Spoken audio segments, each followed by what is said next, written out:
El 19 de julio de 1979 triunfa la revolución sandinista. El tirano Somoza huye de Nicaragua y las columnas guerrilleras entran victoriosas en la capital.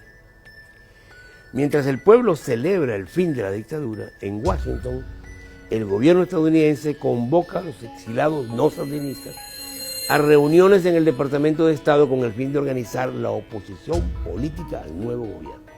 Al mismo tiempo, la CIA entra en contacto con grupos de la Guardia Nacional somocista que se habían refugiado en Honduras y tenían la intención de seguir luchando contra los sandinistas. Nace así la llamada Contra, la organización paramilitar que va a combatir al gobierno de Nicaragua durante una década, de 1979 a 1990, en una guerra cruel y sin cuartel que causará más de 30.000 muertos, centenares de miles de heridos y pérdidas materiales por 20.000 millones de dólares. Destrucción de puentes, torres de transmisión eléctrica, represas, centros de salud, escuelas, instalaciones agrícolas, etcétera, etcétera. Al principio, durante los años 80 y 81, la mayor ayuda para los contras venía de la dictadura militar argentina, pero en diciembre de 1981 el presidente Ronald Reagan autorizó operaciones encubiertas contra Nicaragua que aportaron dinero, armas, equipo y entrenamiento a los grupos terroristas que operaban desde Honduras y Costa Rica. Al año siguiente, los argentinos dejaron de colaborar con la CIA y se retiraron en protesta por el apoyo de Estados Unidos a los británicos durante la Guerra de las Malvinas. La Contra, compuesta por varios grupos donde era dominante el FDN, Fuerza Democrática de Nicaragua, reconocía como jefe político a su fundador, Adolfo Calero, quien durante la dictadura había sido informante de la CIA y director de la Coca-Cola. Como jefe militar principal, reconocían al ex coronel de la Guardia Nacional, el torturador Enrique Bermúdez Varela. En febrero de 1984, la CIA procedió a minar los principales puertos de Nicaragua con el propósito, según decían, de impedir la llegada de armamento cubano al país. Esta acción, en contravención de todas las leyes internacionales, provocó repudio internacional y fue calificada de terrorismo de la peor clase por el Congreso de los Estados Unidos, que no había autorizado tales actividades. Como consecuencia, el Congreso norteamericano prohibirá a Reagan entregar armas a la Contra.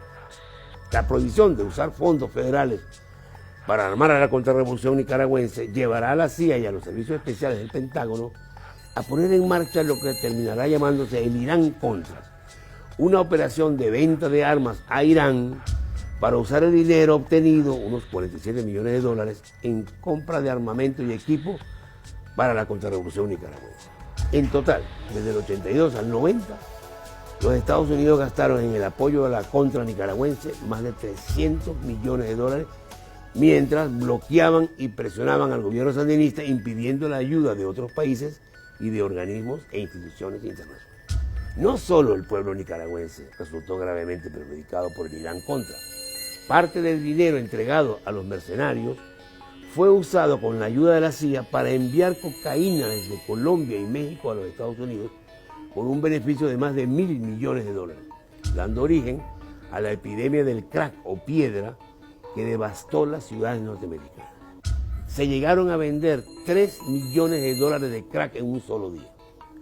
Entre el 84 y el 87, los incidentes y muertes relacionadas con la cocaína se cuadruplicaron en los Estados Unidos. En el transporte aéreo de armas a la contra y en el envío de cocaína a los Estados Unidos fueron claves dos personajes siniestros, cubanos de la CIA, que manejaban el aeropuerto de Ilopango en El Salvador.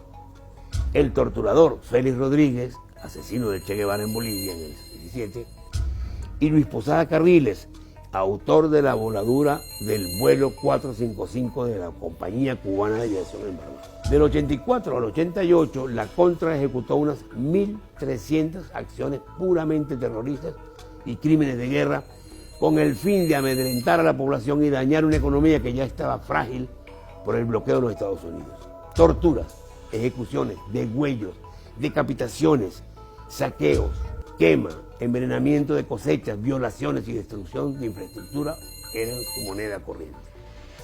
La contrarrevolución llegó a tener más de 20.000 combatientes pero se hizo evidente que ni la Contra podía derrocar al gobierno sandinista, ni el gobierno de Daniel Ortega podía liquidar a la Contra, por lo que se iniciaron conversaciones entre las partes que en marzo del 88 llegaron a firmar un acuerdo de cese el fuego. El 25 de febrero del 90 se celebraron elecciones presidenciales en Nicaragua que dieron la victoria a Violeta Chamorro, candidata de la derecha opositora que estaba agrupada en la Unión Nacional Opositora, UNO, que ganó con el 54% de los votos, mientras que el FSLN, el Frente Sandinista de Liberación Nacional, quedó con 40%. Con la participación del expresidente Jimmy Carter y representantes de la ONU y la OEA, se acordó el desarme de la Contra y la reducción del tamaño del ejército que quedaba bajo control sandinista. Siguieron 16 años de gobiernos neoliberales y conservadores marcados por la corrupción, hasta que en las elecciones de noviembre del 2006 triunfa Daniel Ortega y los sandinistas regresan al poder. Desde entonces hasta nuestros días, la derecha, siempre apoyada por los Estados Unidos, presenta una violenta oposición al gobierno. A pesar de los guerreristas del imperio, la guerra de la Contra es hoy solo un mal recuerdo y Nicaragua cuida la paz que tanto le cuesta. Preservar la paz en Nicaragua no es solo tarea de los nicaragüenses. Preservar la paz en Nicaragua, en toda América Latina y el Caribe, es tarea de todos. Y la pregunta es, ¿lo lograremos? Ese es hoy uno de los más cruciales misterios de la historia.